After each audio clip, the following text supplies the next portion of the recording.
How's going guys, welcome to the channel. In this video we are gonna see, what if Naruto got harem with Milly and C.C, part 1. Huge shout out to fanwriter10101 for this story. If you wants to see awesome fanfiction like this, don't forget to subscribe. Now let's get into the video. Walking through the mall was a young man. The young man was wearing a gray, long-sleeve zip-neck sweater that was untucked. On top of the sweater he had a cyberpunk-themed trench coat. He had dark gray trousers and black boots. On the neck of his sweater he had a neck-warmer scarf tucked away, which could be pulled up to cover his face up to the bridge of his nose. On his head he had a light gray hat with the logo of a fox. His face was large hidden, but from what you could tell was that he had red hair and deep blue eyes. The young man walked through the mall as he conveyed on his phone, or so it seemed. This is all too easy. The young man whispered as he worked on his phone. The truth was that he was not working on his phone, but rather he was hacking through his phone. His target, a secure server belonging to the secret services stationed at the mall. Bypassing the entire secret, he quickly got inside the server and started to scan everything. Going through the list he saw many questionable deeds that could get the government of the area into deep S. However, as the list neared the end he started to grit his teeth. Come on, come on. The young man said, but soon the list came to an end and he tightened his fist, another dead end. The put his open away into the many pockets of his coat and started to make his way towards the exit, but all of a sudden he started to notice that the exits were being closed down. Crap, I think they noticed something. The young man though. He started to look around and focused on an access port. He took out his phone and started to hack the port. Once again he bypassed the weak security and found what he wanted. Let's see how well you can see in the dark. The young man though, as he pressed the button and all of a sudden the lights went out and all the power to the mall was cut. People started to panic and the mall security tried to calm them down. Using the panic to his advantage he slipped through the security and exited the mall. Once he exited the mall he looked up to the night sky and sighed. This was his sixth lead for the week and all of them were dead ends. He entered his car and drove off. A few hours later, the young man neared a massive mansion and entered through the main gate. He parked his car and entered the mansion. The mansion, like stated before, was very massive, but it was so quiet. Can't believe that it's been 4 years and yet it's still so quiet. The young man though, as he walked into the kitchen to eat something. He sat there in silence as he ate some late-night pizza. He didn't even heat it up. There used to be so much life in this house, now it feels so dead. The young man though. He finished his pizza and started to make his way to his room, but he stopped to look at a large portrait of his family. The portrait contained a blond man with blue eyes who looked like he was in his late 20s and a woman with red hair and violet eyes, who also seemed to be in her late 20s. Right in front of them was a teenager with red hair with blue eyes and a 10-year-old blonde girl who also had blue eyes. The young man smiled. They all looked so happy. But then, it was all gone. He balled his hand into a fist. They took it all away from him and in return he would not stop until he had his revenge. He then continued to walk to his room. He took off his trench coat and his hat and lay down on his bed and closed his eyes. The next day, the young man woke to as the sunlight pierced through the curtain and into his eyes. He yawned as he made his way to the kitchen to get some breakfast. As he ate his breakfast he started to check up on his company that he inherited from his mother and father on his tablet. Everything looks all right, and the stock prices are an all-time high. The young man though, as he put down his tablet and got to change clothes. He had school to attend today. Changing to his school uniform and grabbing his bag and walked out and entered his Koenigsegg CCXR Trevita. Even though the name of the brand was Swedish, it was not truly a Swedish company. He turned on his car and speed off towards his school. A few minutes later, he parked the car nearby and made his towards the school. As he entered school grounds all the students started to murmur and talk about him. The young man sighed. They always do that. Always whispering and talking about him like he wasn't there. He knew what they were all saying things about him, In fact the young man knew who each student was, their hobbies, life, and occupations. It was all thanks to his hacking skills. He had more than enough dirt on anyone at his school. As he was about to enter his classroom he was stopped by a young blonde female with dark blue eyes. Some might mistake her as his sister, but his sister. "We have to talk," the girl said as she dragged him to the school's rooftop. They stood there for a while before the young man asked her. "What do you want, Milly?" The young man asked the now named Milly. She looked at him with concern. "Was it you who caused the blackout last night at the mall?" she asked him. The young man sighed as he closed his eyes. "Yes, it was me, Milly," he answered. He was not surprised that she knew, after all she was the only one who knew everything about him. "You have to stop this, please," she told him with worry on her face. "You know I can't do that, and besides it's none of your concern," the young man replied coldly. "It is my concern, Naruto," Milly shouted out to the now named Naruto. Naruto looked at her with shock. She never had yelled at him for all the 7 years of his life he had known her for. "Milly, please. I don't want to drag you into this. This is my path to walk and if it means that I have to walk a bloody path then so be it," Naruto said with a soft voice as he hugged her. "But what if you die? You know that I can't handle you dying," Milly yelled in his chest. Naruto just hugged her tightly. "Milly. I won't die and you know it. We have been friends for 7 years and you know that I am reckless, but I also cautious. I won't die, not before I found out who killed them," Naruto replied as he stroked her back. Milly knew what he was talking about, everyone knew. Naruto separated from the hug and started to walk back down. "You better run, Milly, the bell's about to ring," he shouted out to her. Milly's eyes grew wide as dinner plates and she made a mad dash to her class while Naruto laughed at her panic. He made it to his classroom and sat in his assigned seat. The classes were boring like always and he was also lazy while in them every single time. Some of the more overzealous students and sometimes teachers would call him out on that and calling him a lazy 11. 11s, that is what they call the once proud people of Japan. 10 years ago the Holy Empire of Britannia invaded Japan all because Japan was applying political pressure on them to make them negotiate, but so were the Chinese and the EU. Japan just happened to be small and an easier target. Everything that made Japan was removed, and in turn they were given a number. Naruto hated Britannia, but he did not hate its people, well he hated a large majority of its people who were racist towards numbers. However people like Milly he had no problems. Anyways, they would try to punish him or humiliate him, but it never worked, because Naruto was always at the top of the class. No, he was at the top of the school in terms of grade and rank. Naruto's family was rich.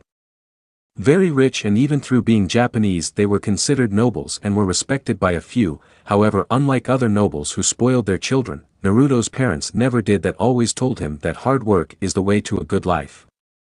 Some even tried to vandalize his property, but they soon found their bank accounts to be short of money. The wonders of technology and hacking. Naruto was always good at technology and was always messing with computers and phones. He was already a good hacker, but when his family died he threw himself into hacking and there wasn't a place that he couldn't hack. He was disturbed from his relaxation by a teenage girl. Looking up he spotted a girl with orange hair and yellowish-green eyes.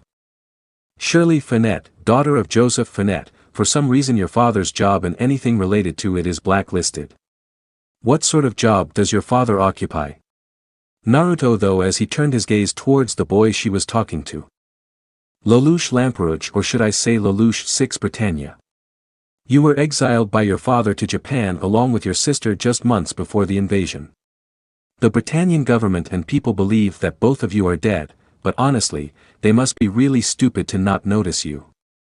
I mean they do have all of your medical history, along with your sisters and the fact that you have the same first name as the dead Prince of Britannia." Naruto knew everything about everyone in this school, but if it was not what he was looking for then it was worthless to him. He could care less if one of Britannia's princess and prince were alive and living here. From what he could tell was that Shirley was condemning Lelouch's gambling hobby. Sighing, he decided to say something to shut them both up. "Give it a rest, will you, Shirley, he's not going to listen to you anyways," Naruto said, earning both of theirs attention. "Naruto, don't encourage him," Shirley yelled back. However, just then the bell rang and Lelouch quickly ran out of the classroom. "Don't worry, Shirley, I am sure that your darling Lelouch won't become an addict," Naruto replied with a smirk as he got up. Shirley could only blush at the comment. It was no secret that Shirley liked Lelouch very much. He exited the classroom and went to the student console room to meet up with Milly. "Milly, are you in here?" Naruto asked, and sure enough Milly was there. "Naruto," she said as she hugged him. Naruto just chuckled as he hugged her back. "So Milly, how was your day?" Naruto asked her. "It was just like any other day, though without you it's kind of lame," Milly answered as she sighed, but then she smiled and kissed Naruto right on his lips and Naruto kissed back. Breaking the kiss, Naruto just hugged her. "Don't worry, Milly, I promise to break you out of that stupid arranged marriage to that man," Naruto told her as he hugged her. It was very well kept secret that Milly was to be married off Lloyd Asplund. However, the problem was that Milly didn't love Lloyd or even as a matter of fact know him. She loved Naruto. They had spent 7 years with each other, and when Naruto's parents died 4 years ago it was Milly who comforted him.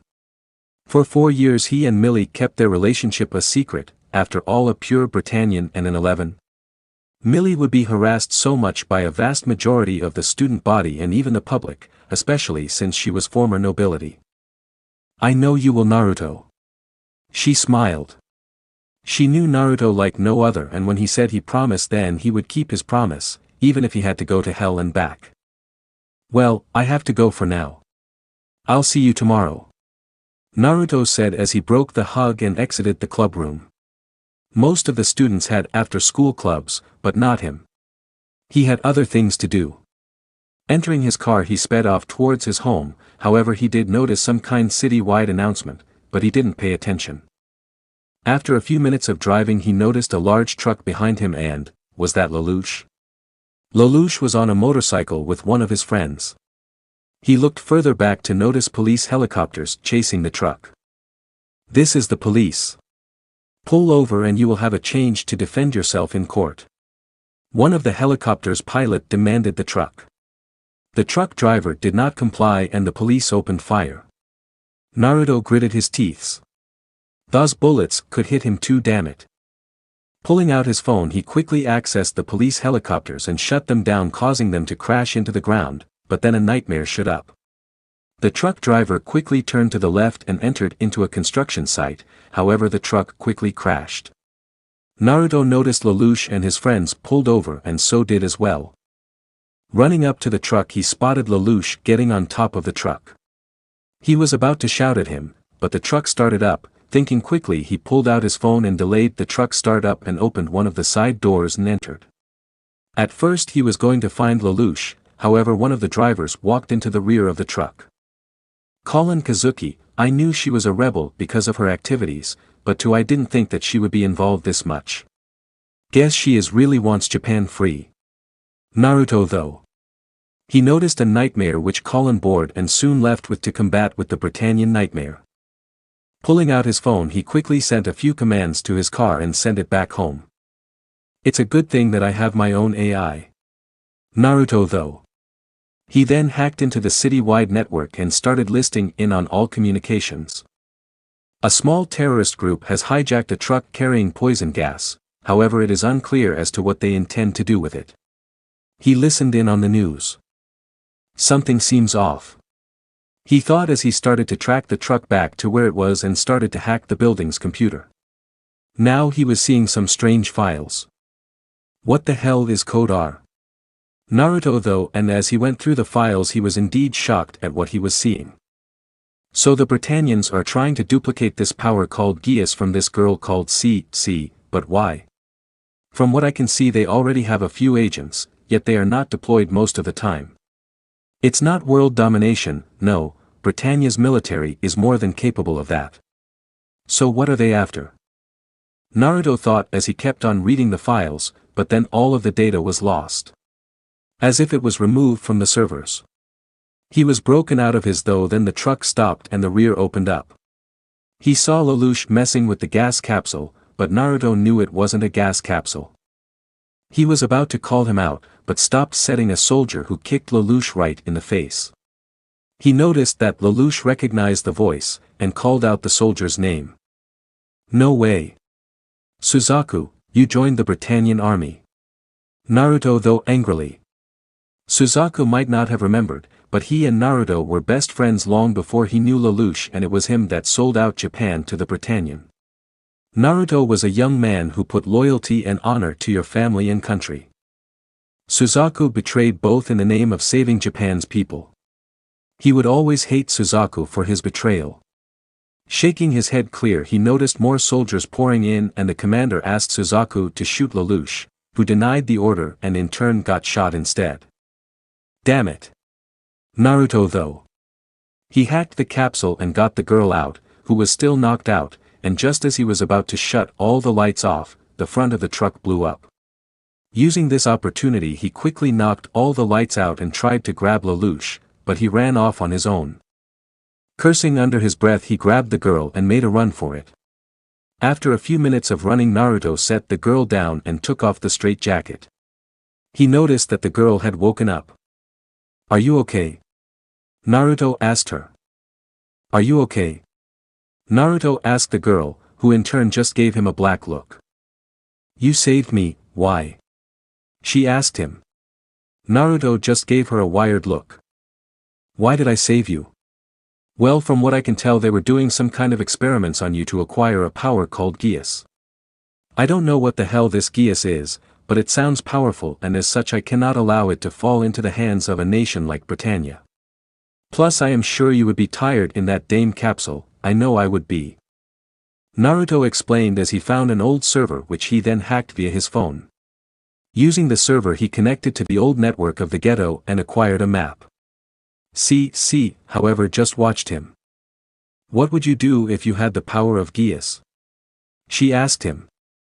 First off, I don't have a clue what this Geass is. Second, if I did have it, I would use it to find the one who killed my family. Naruto answered and went on working with his phone. That is a first. Most people would use it for some kind of world domination plan, not some petty thing as revenge.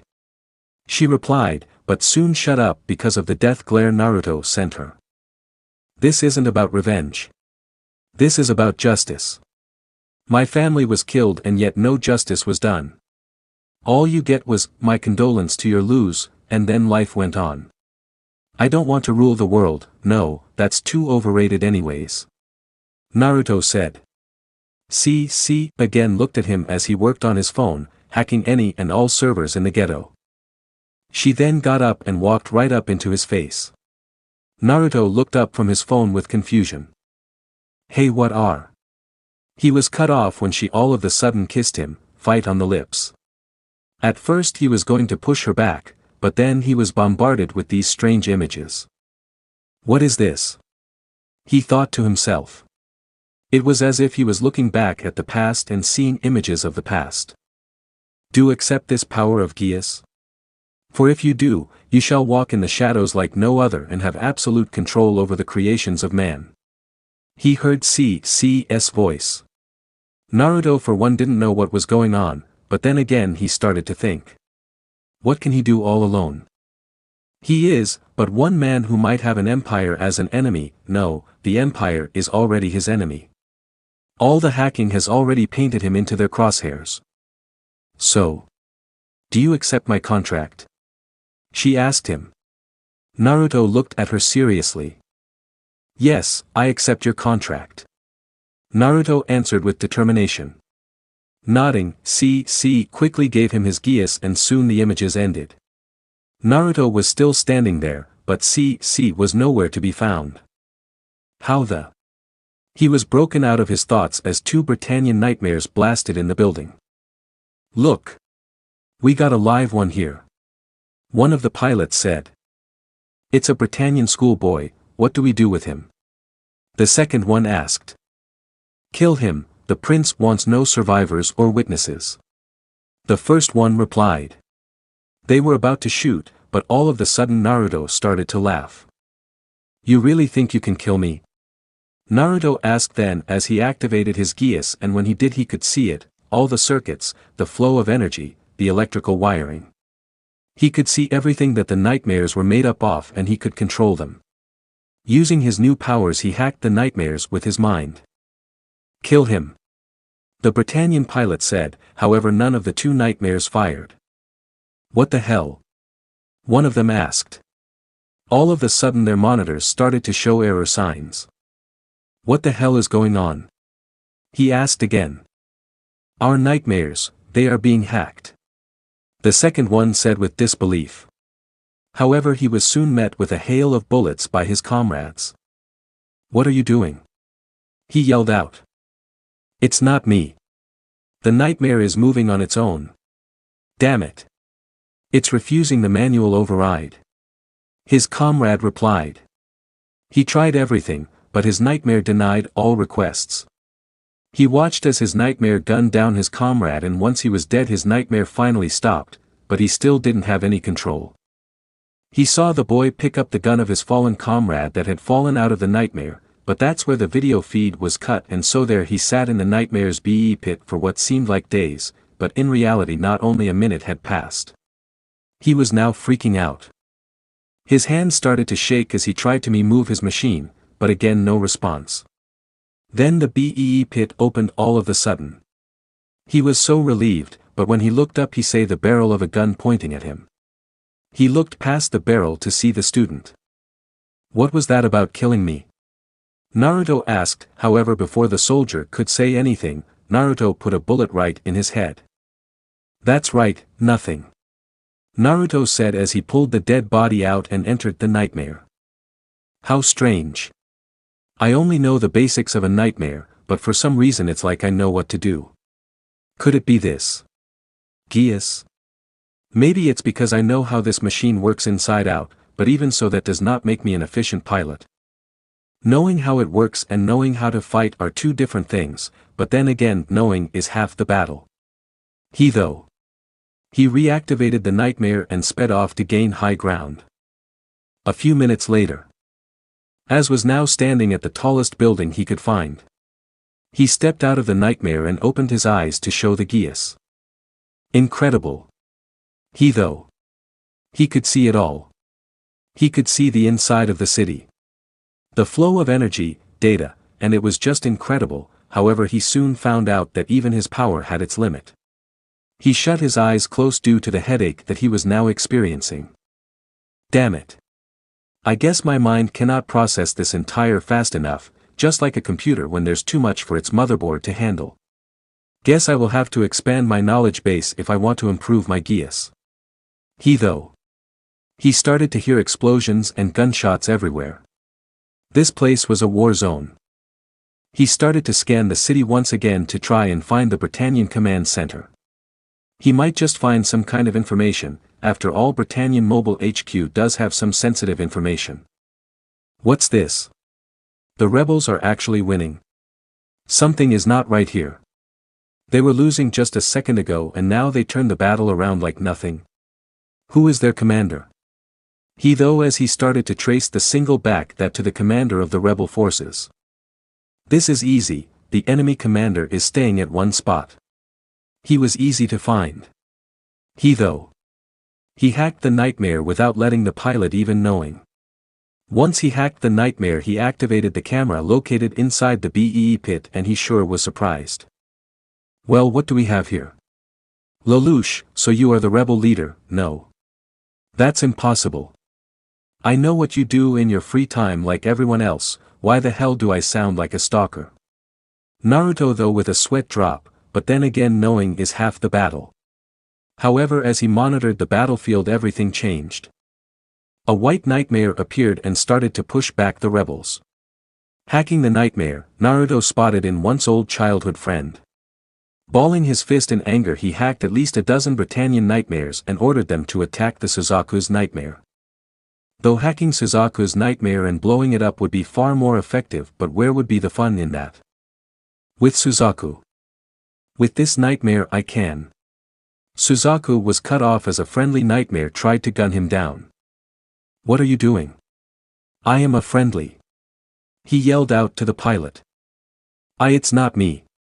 The nightmare. It's moving on its own. The pilot responded. Soon 11 more joined the Rouge Nightmare. They all started to attack him, however Suzaku instead of killing them only destroyed their weapons and legs. Naruto gritted his teeth. Very well then, if you won't kill them, then I will. Naruto though. He ordered the nightmares to self-destruct. Suzaku however was horrified. The nightmares of his fellow comrades in arms just blew up, with them still inside them.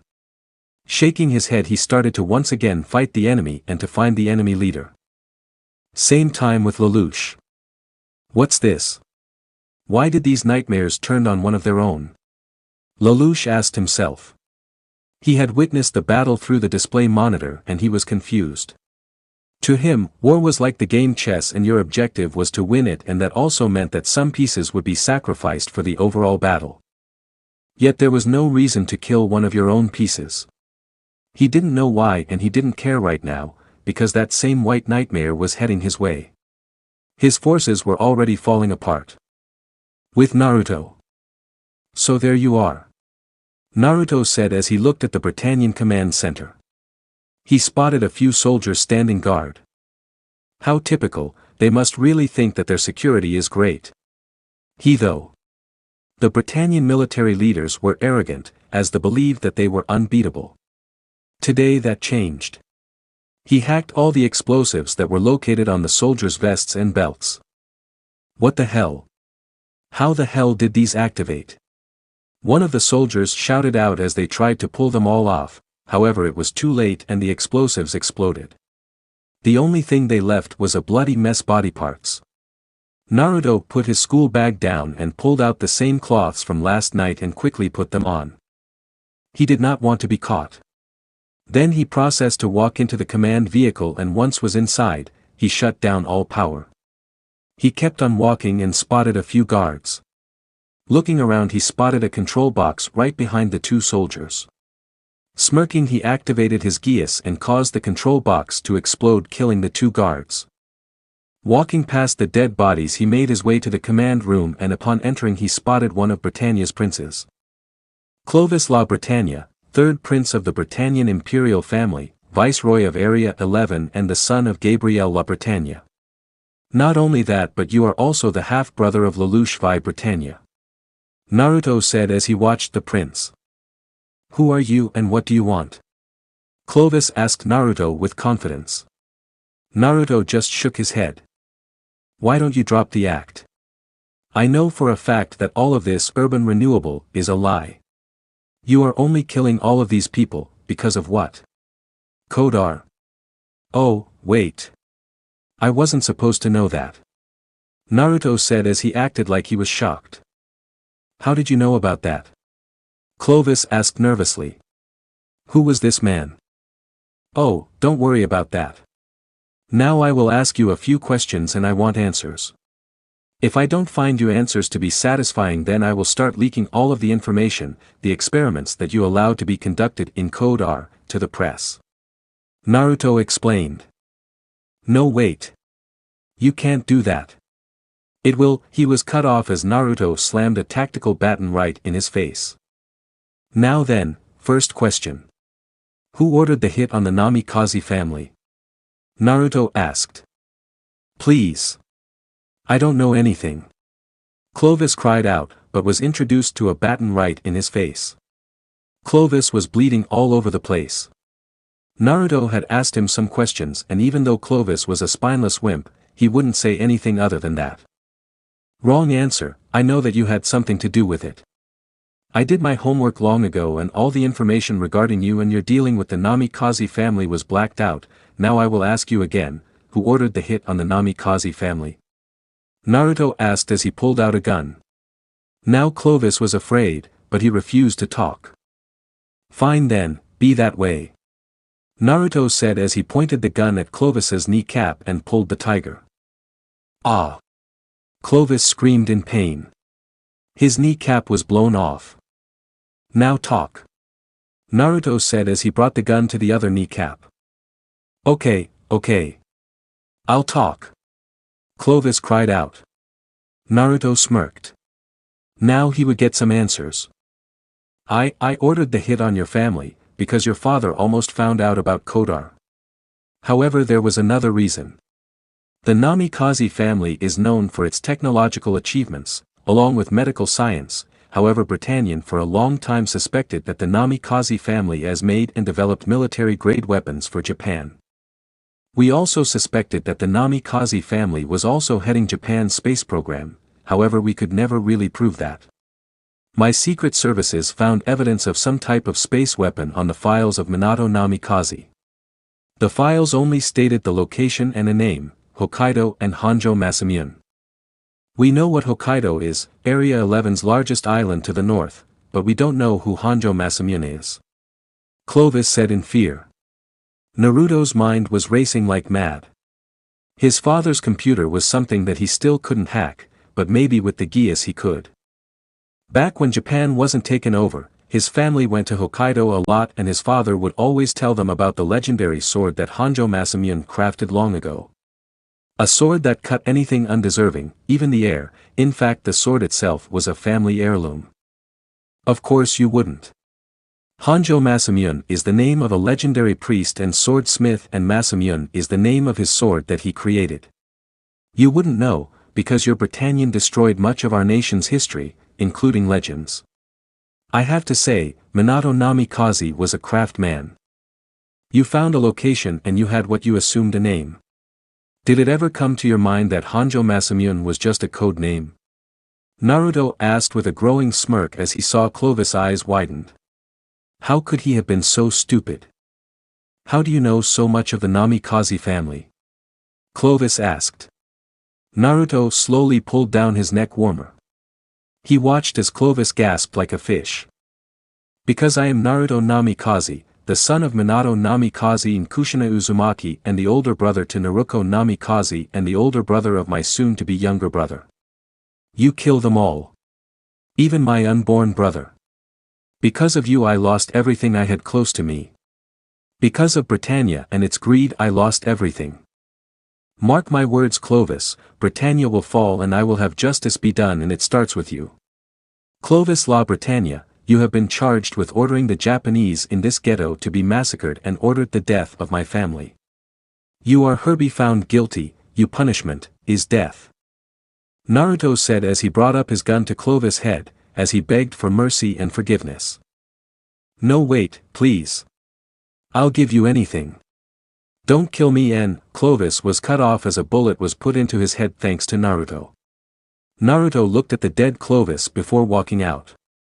He made his way out, however before he did that, he hacked the system and gave out the order to let go of the 11s and cease fire in Clovis's voice. Britannia will fall, even if I have to rise an army. I'll do it and I will have my revenge, but first I need to see what's in my father's computer. Naruto thought as he made his way out of the ghetto and back home. A few minutes later Lelouch showed up to confront his half-brother, however all he found was his dead body. Damn it. Looks like someone get him first, but whom? It doesn't matter, with this new power of mine I will find out the killer of my mother and destroy Britannia.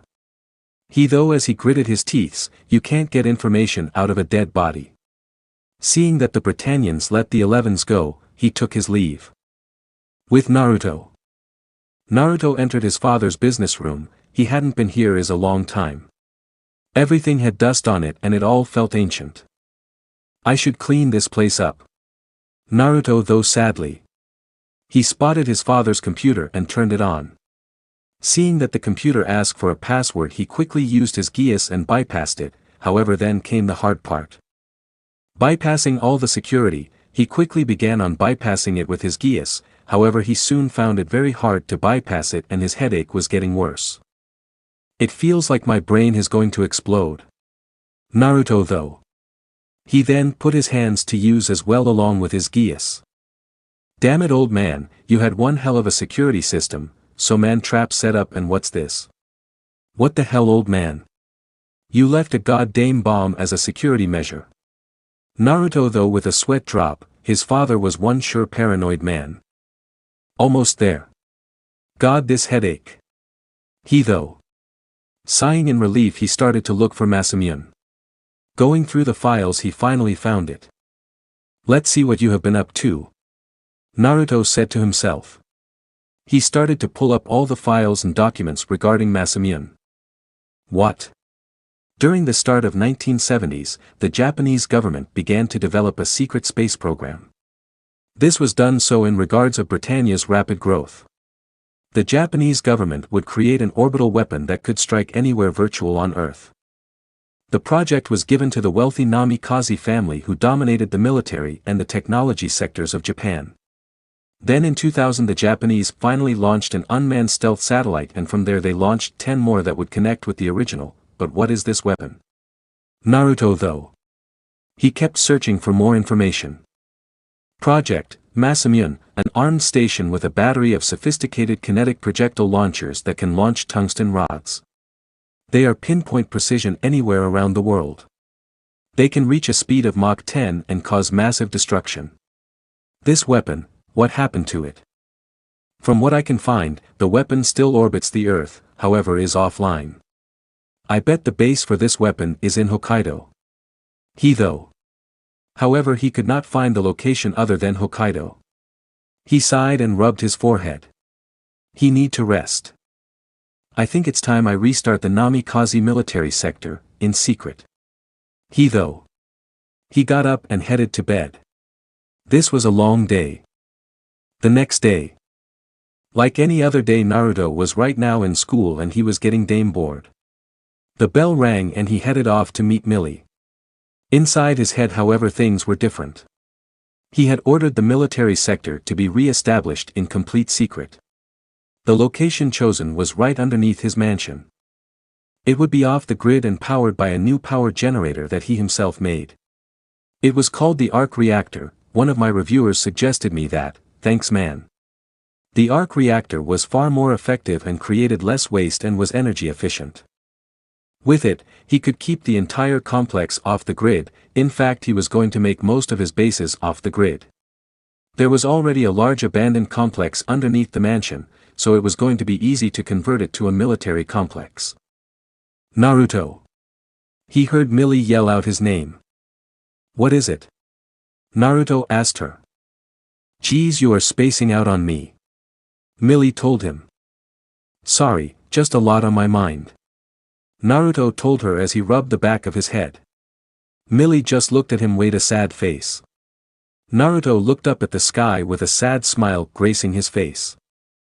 Milly, what would you do if I turned? Naruto asked her. Turned? Milly asked. You know, turn against the crown, raise a rebellion and to fight for what I believe is right. Naruto told her. He looked at her expecting a shocked face, but she was not shocked at all. I can't blame you. After all, your people still suffer under the rule of Britannia, even if they are honorary Britannian. As to what I would do, well, I would stand by you and support you as long as your actions aren't too extreme. She answered, much to his shock. He did not expect that at all. Sorry, for doubting you. He said warmly while Milly smiled. They never kept secrets from each other, and even now Naruto wouldn't keep a secret from her. The bell rang again and both of them made their way down. However, as they did, they overheard a news channel talking about the death of Prince Clovis and the arrest of his murderer, Suzaku Kuroji. So, they pin the blame on you. It doesn't matter if you die or not, you are just another obstacle that I have to remove. Naruto though. Tonight he would watch his former childhood friend get executed. About time the traitor get what he deserved. Once school was over he quickly went home. Once he was home he for an elevator that took him down to the large complex. It was empty for now with abandoned machinery everywhere. Tonight though that would change because he already had some workers transferred here. The workers were mostly Japanese who were willing to fight for Japan and some were Britannians who hated the crown. He had all of these workers blacklisted and erased from society. They were now just ghosts. Walking into the map room, he saw that it was terribly outdated. The map was from 1990 and stills showed a lot of countries that weren't taken over by Britannia. Then all of a sudden it gave Naruto an idea.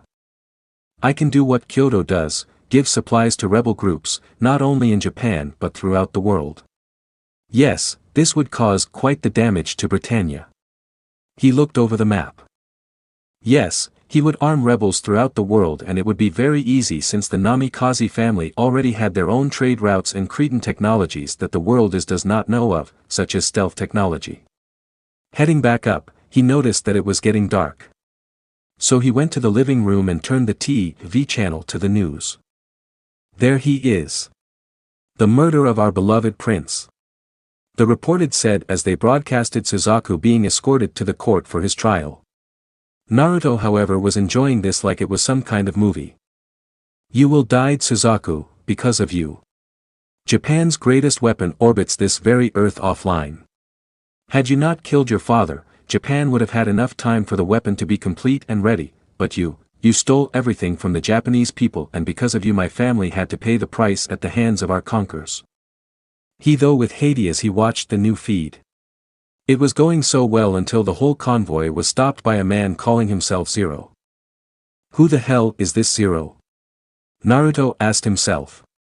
His face was covered up by a mask and the voice was altered by it as well. This Zero was a complete unknown. The one who killed Clovis was me. Zero reviled.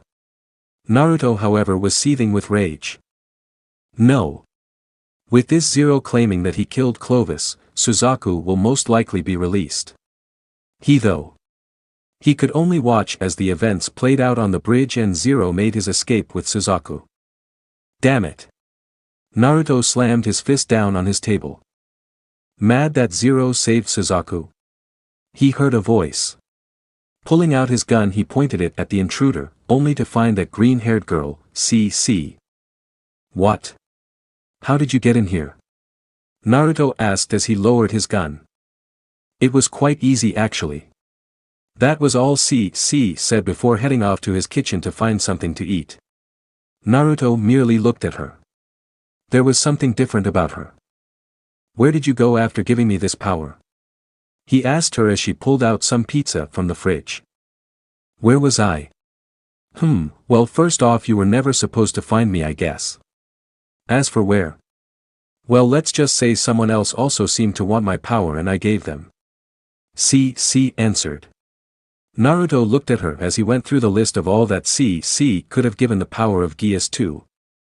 It was Lelouch, wasn't it? Naruto asked. Figured it out in one go. You're no fun. C.C. said amusingly, however when she looked at him again she stopped once more. There was something different about this boy. His eyes were different from Lelouch's. Something far greater than the hate Lelouch had for his father. What do you hate and why do you hate it? C.C. asked and once again saw the burning fire in his eyes. The rage, the hate, the anger, and his will. What I hate is the Britannia, and why do I hate it? Because they took everything away from me, everything, and I will not stop until I have taken everything away from them. No one can stop me, not you, not Britannia, not God, and most certainly not me. Even if I die I will return to haunt them. For revenge is an act of passion, vengeance of justice, injuries are revenged, crimes are avenged. My enemies are not the people, but rather the crown, but even I know that people will die, whether they are necessary or unnecessary deaths. He answered to determination and C.C. believed it too. This was the first time she had ever truly believed in what someone said. Naruto was prepared to deal with the consequences and Lelouch was not. Naruto had the will and determination to keep fighting and Lelouch lacked that determination and will. Naruto would stay in the shadows and play both sides, while Lelouch would lead an open rebellion. C. For some reason felt something in her chest beat faster than it had even done before for a very, very long time. What is this? She though as she brought her hands over her chest, when was the last time she ever felt like this? Maybe when she was just a child, but now, she started to feel it again, but this one was different. The first time she felt it was of acceptance, but this? This was different. Why does my heart beat like this? She asked herself in her mind. Today was the start of two legends. One of a boy who waged war against his family and one of a boy who waited like a hawk to feed upon his prey when it was weakened, but only one legend would echo throughout history. The next day Naruto woke up to find C.C. in his bed, cuddling him. Grunting in annoyance he tried to pray her away, however she cuddled him tighter. "Will you wake up, damn it?" Naruto screamed at her. "Will you keep it down? I am trying to sleep." She replied much to Naruto's annoyance. He finally got her to let him go and went to change. Once he was ready he went off to school knowing that C.C. could handle herself and he would rather allow her to stay at his home rather than walk around in public. However, for some reason he was having a bad feeling today. Parking his car he made his way to his class and waited for the bell. However, as class began he noticed that the teacher was late.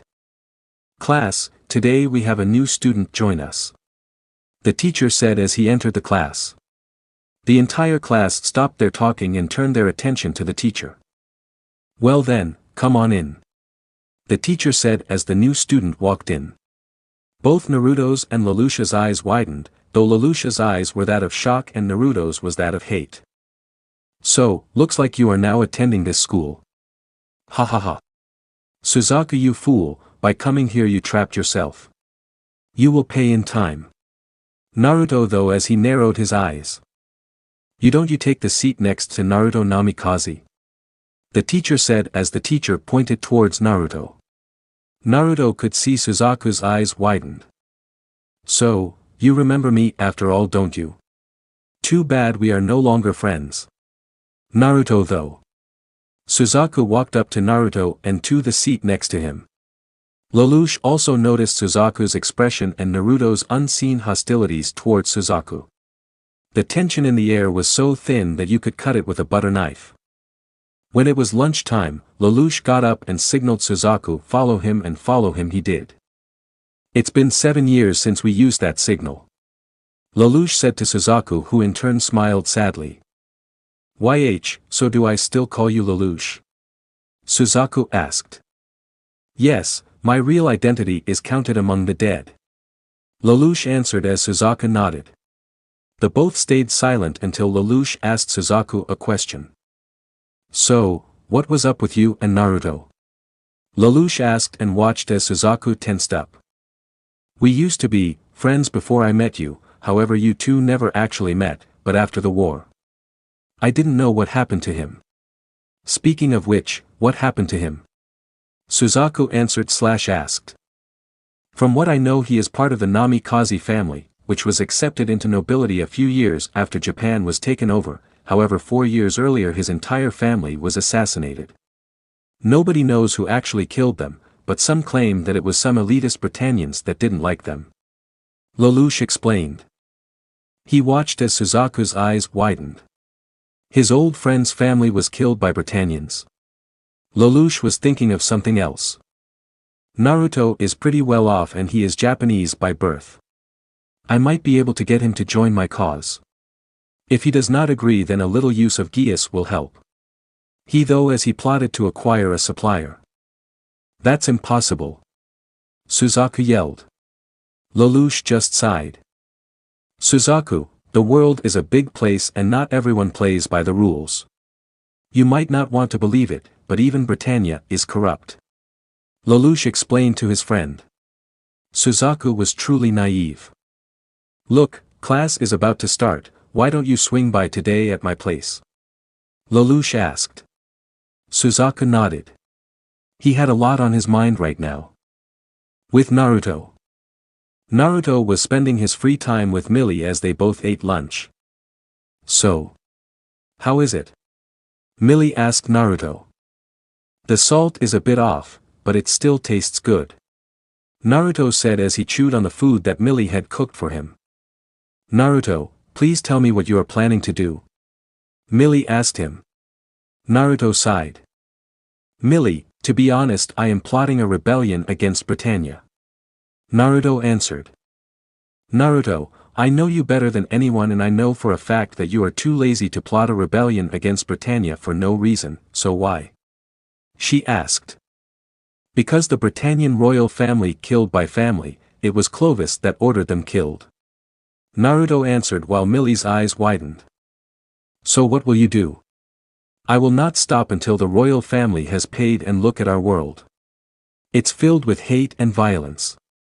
Someone has to change it for the better and I will be that someone, even if my actions are questionable, then so be it. I will be the unsung hero, the villain that killed many all for the sake of revenge. I won't blame you if you chose to leave me. Naruto said. No Naruto, I won't leave you. I have been talking to my grandfather. Milly said. Naruto however wondered why she would do that. Naruto, you know that my grandfather greatly dislikes Britannia and he regrets that my mother turned out like she did. He was going to move to Japan anyway regardless if the invasion happened or not. I talked to him about you and what you are planning to do. He said that he supports you. Milly said, shocking Naruto. Why? He asked her. It's simple really, he hates how Britannia is just going around and bullying out nations into submission. He even told me that he has no love for Britannia. Also he knows that you are the hacker, it's not hard to figure out who the hacker is of you know a few red heads. Milly answered with a smile. Naruto just sweat dropped.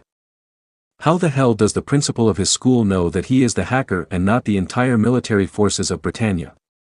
So don't worry Naruto, I will always stay on your side no matter what. Milly said with determination while Naruto chuckled. The bell soon rang. Well looks like it's class time for me. Naruto said as he got up, but before he could leave, Milly gave him a kiss. When school ended Naruto left the school and headed back home. He had to find the base located in Hokkaido. That base is vital if he wants control of Japan's weapon in orbit, however as Naruto was going through more of the files that he had decrypted from his father's computer and he found something rather interesting. It seems like the Japanese government was making more than just a space weapon. They also wanted a moon base, hell they even had everything ready for it. This moon base, this would have been a greatest advantage and the greatest achievement of not only Japan, but also for humanity. Perhaps I can restart this space program, maybe I can do more than just a moon base. Naruto though. He was amazed by all the projects that Japan had ongoing under a shroud of secrecy and all these programs were geared for one thing and one thing only, to prevent an invasion and takeover of Japan. He need that base in Hokkaido, it was a vital launch pad from what he found in the space development factory and research site. So what are you planning now? He heard C.C. as she walked in with some pizza. You know you are going to get sick if you keep eating that pizza. Naruto replied. No I won't, besides, pizza is one of the greatest foods. She fired back. You're right, after all an immortal isn't that easy to kill. Naruto said with a smirk. He knew all right, after all. How did you know that? C.C. asked as she put down her pizza. It's simple really, you seem far wiser than your age and you find everything that goes on in this world amusing. Plus your blood samples were quite strange. Naruto answered. How did you get my blood sample? She asked, not amused at all. That's for me to know and you to find out. Naruto replied. C.C. narrowed her eye. She was beaten in her own game, and she never liked losing in her own game. As to your earlier question, I am to supply rebels like Zero and other groups throughout the world. I have some friends in the EU that would very much like what I am offering. Naruto replied. Area 18 was getting quite unstable with the Middle Eastern countries not like their nation and religion being oppressed. In fact Britannia was having quite the hard time trying to control the people of Area 18 and a few Islamic extremists were even going far as suicide bombing. While Britannia fights the rebels in Area 11 and others, I will wait in the shadows and wait as my own forces grow into an unstoppable army. My goal is not only revenge, but to forge a nation. A nation that would not watch as others are bullied by the world's superpowers, a nation that will be the police of the new world, at least that way I can assure that this cycle of pain and suffering can end. Naruto explained. His revenge would be completed, but he would also create something new in the process. After all, destruction comes before creation. Naruto said with a smirk. He had people recruited for his cause and also some were sent to Hokkaido to find the base. As for nightmare production, it was going very well. He already had a shipment of 100 nightmares sent off to Area 17, the former state of Russia, and there was a reason why he chose Area 17. Out of all the areas, Area 17 showed the greatest resistance when it was conquered. However, all of that ended when Britannia carried out cruel massacres throughout the area to purge it of rebel elements, but even from all the information he collected, a lot of the rebel elements retreated into the Serbian wilderness. Their numbers are large from what he knows, and all they need are supplies and weapon.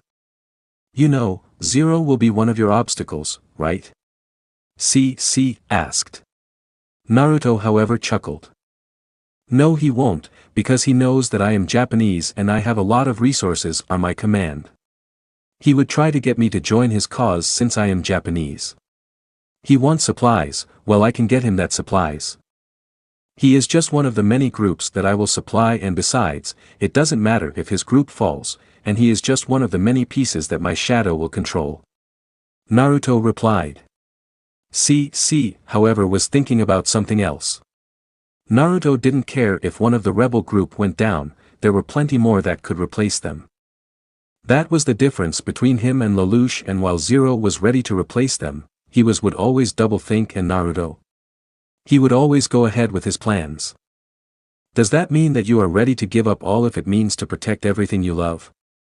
C.C. asked him, a bit amused. If that is what it takes to protect all that I love, then so be it. I will walk down that dark path if I must. After all, things won't change if you just sit there and wait for it to change. You have to change it with your own two hands. Naruto answered as he kept working on his computer.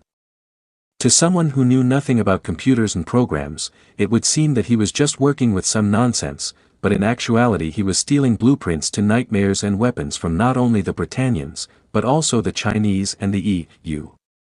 He didn't need his Geass to steal them. The old-fashioned way was all it took. It's actually pitiful how these superpowers think that their firewalls were unbreakable. Naruto snorted. It was actually quite funny, really.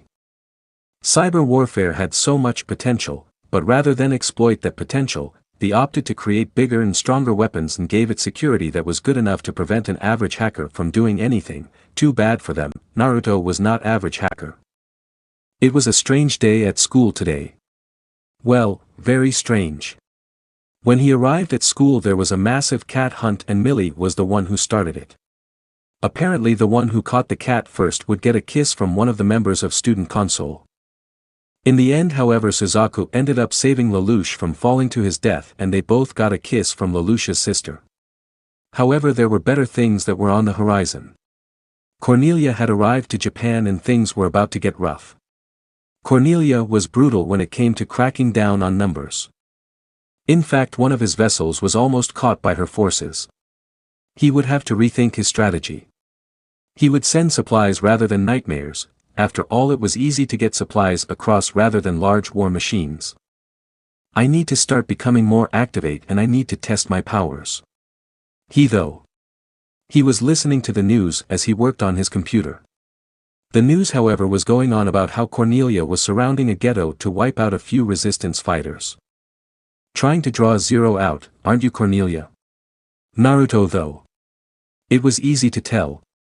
She was broadcasting this live throughout Area 11 and if he knew Zero, then Zero would confront her. I think it's time for me to leave for the ghetto. He changed his clothes and headed off to the ghetto. With Zero. Zero was having a great time. Oh yes. He was beating Cornelia and his forces back. His plan was to capture Cornelia and ask her a few questions.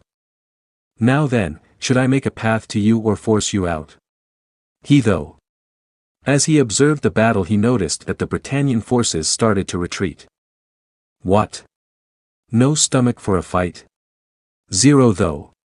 He ordered one of his nightmare units to engage his IFF, however as soon as the unit did, it was destroyed. Gritting his teeth, he then ordered another unit to engage IFF and retreat to a hospital ruins and ordered a few fighters to prep an ambush. However, Cornelia, knowing it was an ambush, ordered a few units to surround the ruins and move in. All units fall back. Cancel the ambush. Zero ordered, and so they did. Cornelia's nightmares didn't find anything. However, everything started to fall apart as Cornelia started to press the attack from all fronts. Zero gritted his deaths. It was even getting worse as his forces failed to keep with Cornelia's forces. As he tried to rally his forces, they started to stop listening to him and soon his forces started to surrender, but they were all killed by Cornelia's order. Beaten so easily, but that's not how the game's supposed to work. Gritting his teeth, he started to wonder what his next move would be, but then Cornelia ordered all nightmare pilots to exit out of their nightmare. Balling his hands into a fist and a look of pure rage appeared on Lelouch's face. Cornelia! He yelled in his mind. As he tried to make out plans of escape, it was finally his turn to exit the nightmare. I can't, my hatch was damaged early in battle. He bluffed. I see, well turn around and we will open it for you. The Royal Guard member ordered. At once, sir. Lelouch replied. It was over, his identity was going to come out. It's Zero. Someone yelled out and indeed Zero was standing on top of a building and he soon jumped down backward. Using this distraction, Lelouch slipped away and made his way to the old swear system. However, during this time, no one noticed a nightmare observing the battle and soon making its way out once the battle ended. Lelouch however ran through the swear system and soon confronted the imposter. What are you doing here?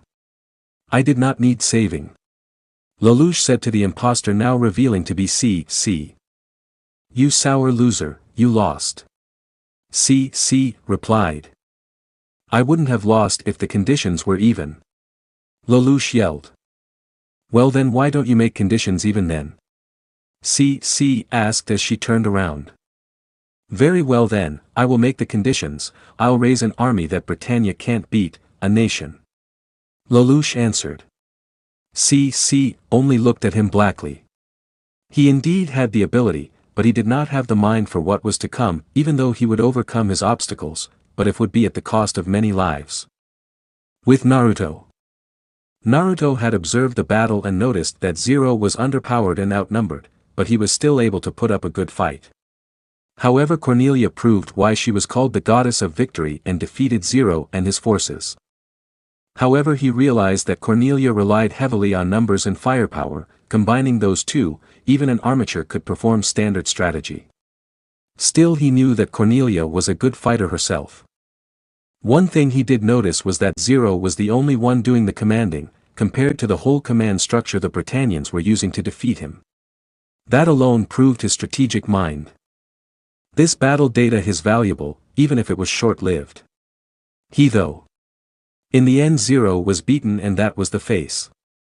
With this defeat, Zero will need to come to me for nightmares and supplies. Naruto heading back home. As he was heading home he got a call from Milly. What's up Milly? Naruto asked her. Naruto, tomorrow me and the girls are heading to Lake Kawaguchi, want to come along? She asked. Sorry Milly, I can't. I have some work to do. He answered. It's okay, just don't get hurt okay? She answered/asked. Naruto just chuckled. Don't worry, I'll be fine. He answered before ending the call. As he entered his home he quickly went to work.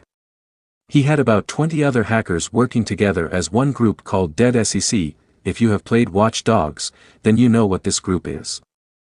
It was NarutoxCodeGeass's job to find and extract any and all information regarding important figures throughout the world. He had also created another branch within his company called Bloom Corporation. On the outside it looked like a regular company that specialized in everything from wireless phones operation system and home computers, to digital imaging processors, and linked by network security systems. However, on the inside, Bloom had created the CTOS, or Central Operating System, and it because a huge hit with the Britannian officials here, because it allowed the whole Tokyo settlement to be united as one under one operating system. There was a reason why Naruto made Bloom and developed the CTOS, and it was because he could control almost anything in the city, and he can also monitor everything as well. The CTOS was also installed into other cities in Area 11. It wasn't very hard to install it actually. Bloom was designed to take apart cities inside out. I have some guess as to where the base is hidden. Empty Racy or near the Kamui links, regardless I will send out some people to investigate both sites. Naruto though. Looking over his other computer, he was also working on updated modules for the moon. The Japanese modules were old and some of them wouldn't have worked, but using them Naruto made updated modules that would work.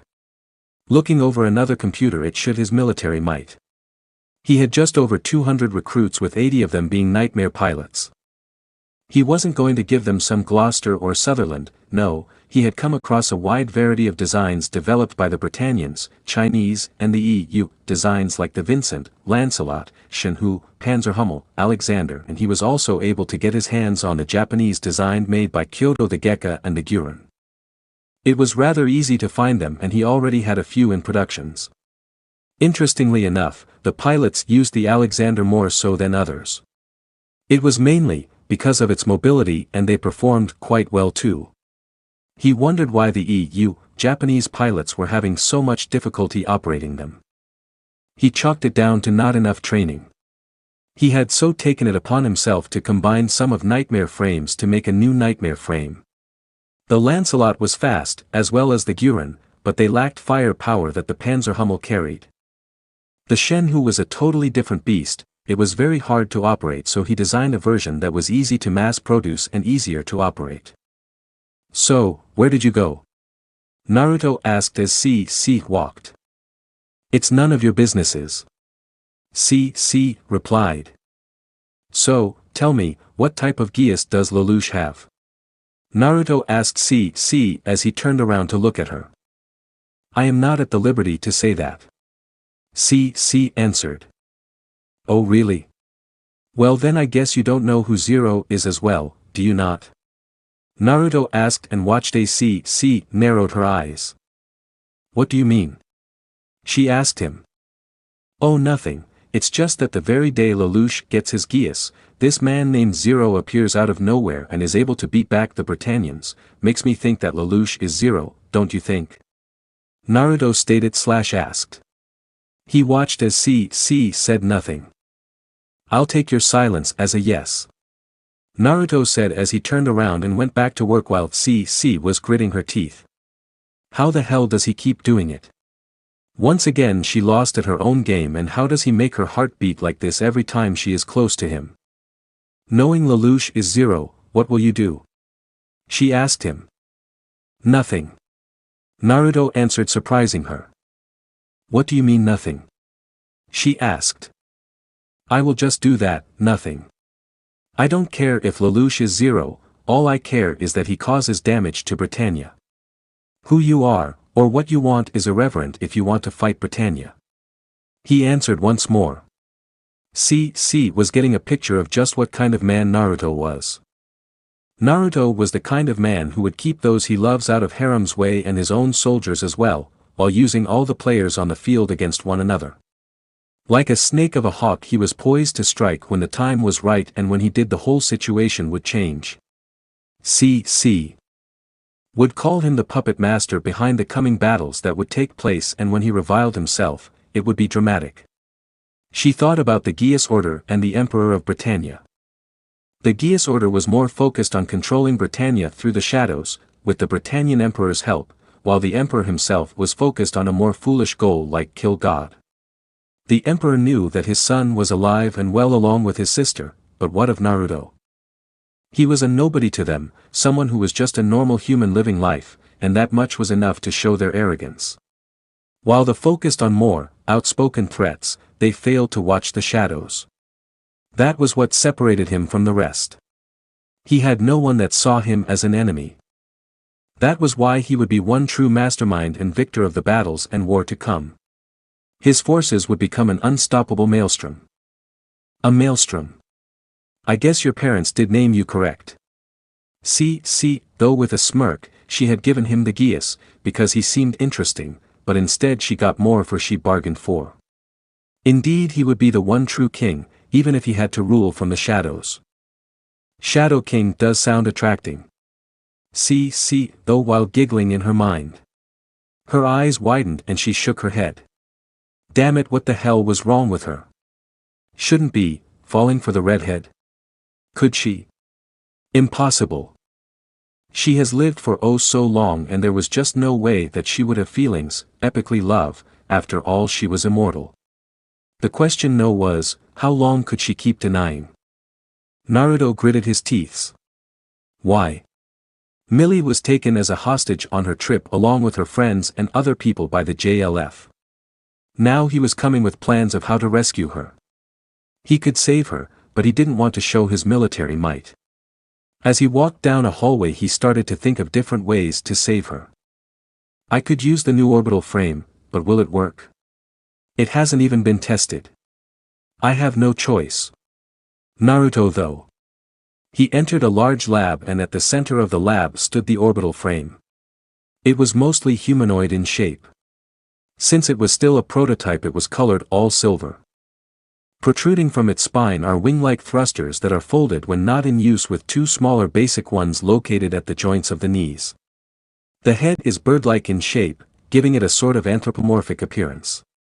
The right arm is armed with a retractable blade that charges when in use. Whist retracted, a small gun cannon is located at the hilt. The left arm has a deflector energy shield which blocks all incoming attacks. At the lower base of its spine are three fin-like protrusions. These fins separate from the body orbit the frame and can assist in the frame's offense. This was called the orbital frame, something far more advanced than a nightmare, mainly because it had the ability of flight, even in space. As such Naruto had dubbed them the orbital frame. This was Type 1. It was supposed to be tested soon, but he would have to use it today. Ultron, is the orbital frame Type 1 operational? Naruto asked to what seemed like no one, however he did ask someone. According to the tests I have run, the Type 1 should work at 70% efficiency, however the only weapons mounted are the blade and cannon.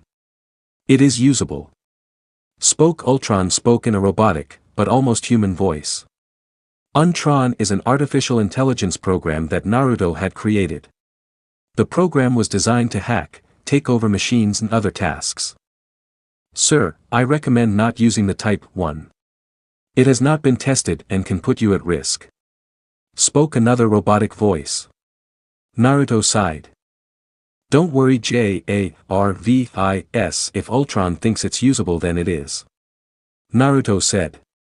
Geass was another artificial intelligence program Naruto had made, however unlike Ultron, Geass was used mostly to help Naruto run his company. Come on Geass, don't you trust your fellow AI? Apparently Ultron also had developed a sense of humor.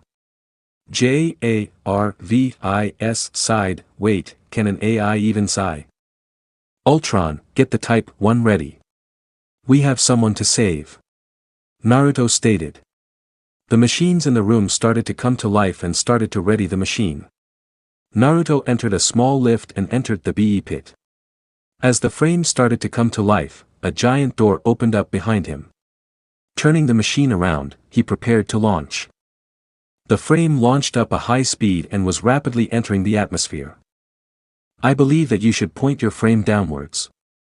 We have exited the atmosphere. Untroll suggested. Why do you have to be such a smartass? Naruto asked. Well, you made me like this. Untroll responded. Naruto sighed. Turning around he quickly located the location of hotel. Let's hope that we don't come down like a meteorite. Naruto muttered. The frame quickly shot down back into the atmosphere. I suggest you slow down, or else the frame will become a flying ball of fire death. Ultron suggested. Naruto however didn't listen and landed with extreme force. The frame was red due to the re-entry. The Britannian nightmares were caught off guard, but quickly proceeded to surround his frame. With Cornelia. Cornelia was having a really bad day today, and it went from bad to shit. The JLF had taken hostages and were now demanding political prisoners be released. Cornelia wouldn't have cared about the hostages, but the problem was that her own sister was also one of the hostages. Then the man named Zero showed up and blackmailed her into letting him through. Now she was waiting for the Lancelot to be ready. Just as they were about to begin, something crashed right in the middle of her forces. "What is that thing?"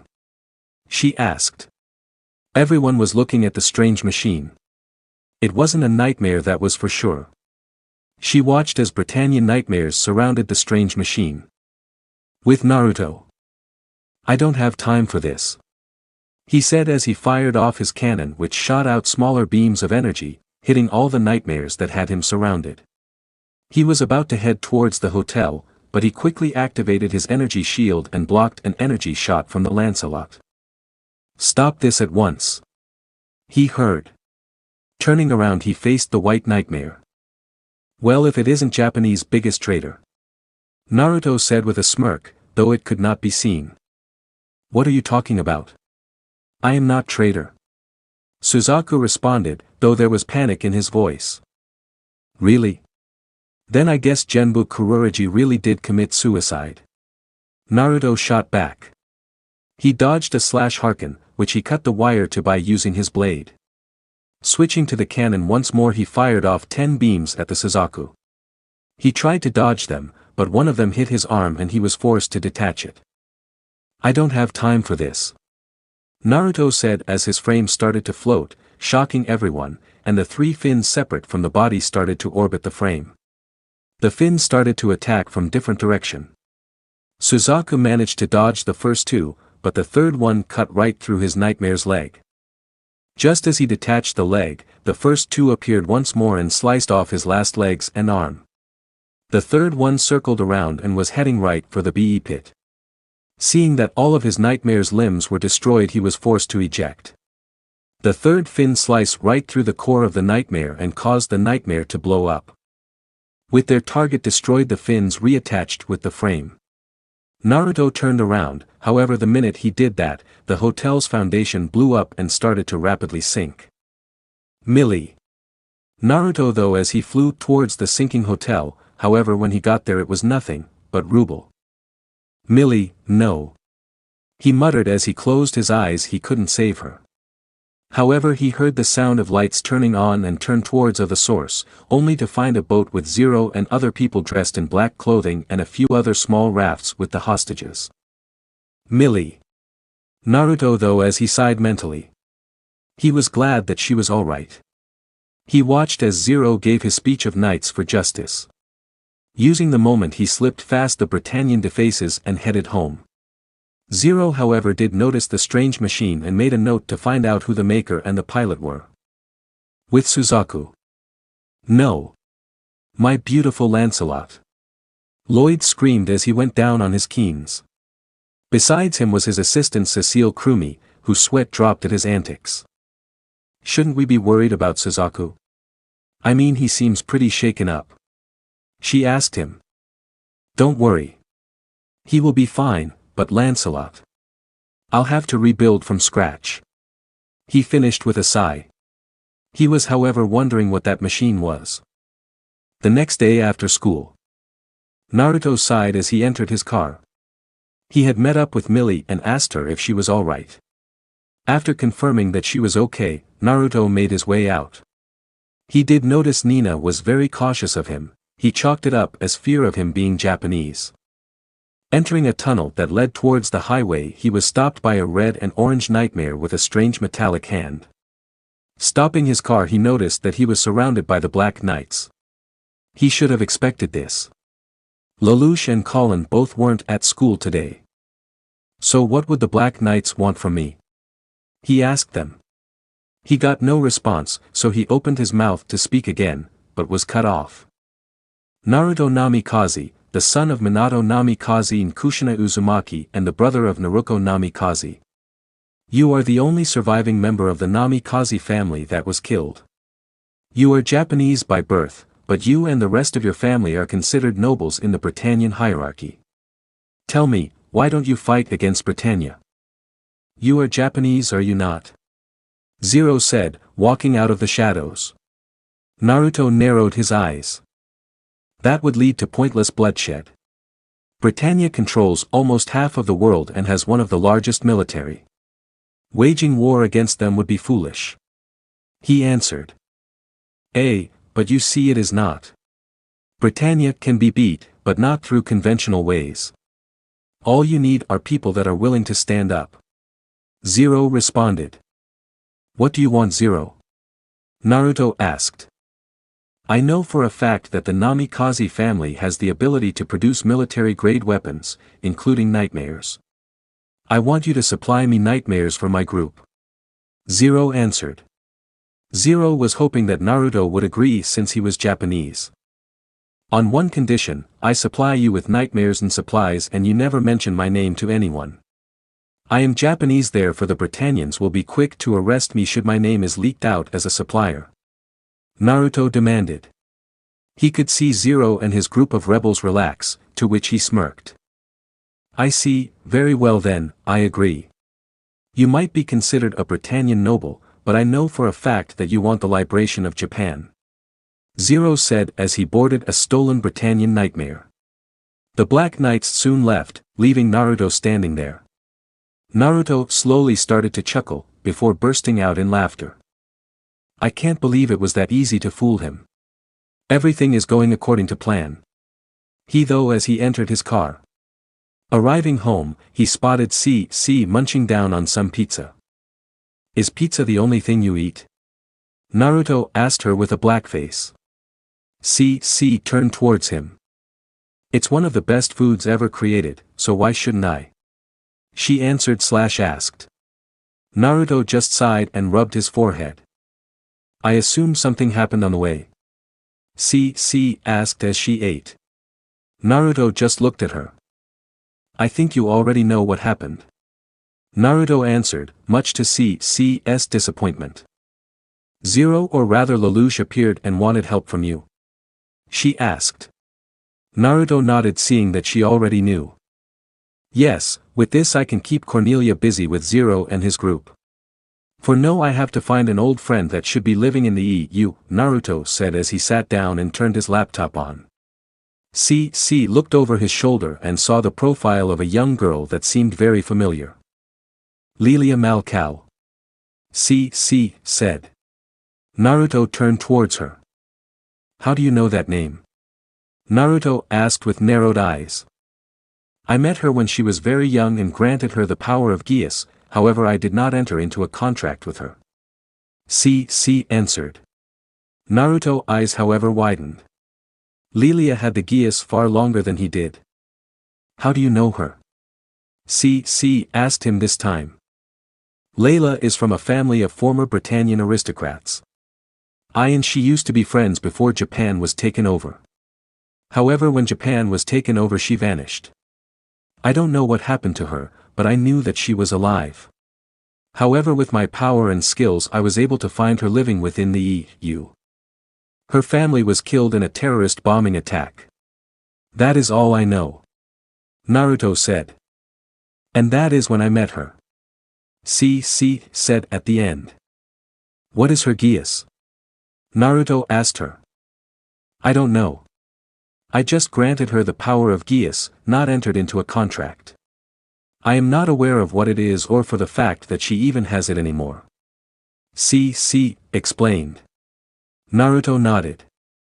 Regardless, Layla is an old friend that he can help. You seem to have lots of old friends from your childhood, Suzaku, Milly, and now Layla. You sure you don't have more? She asked him.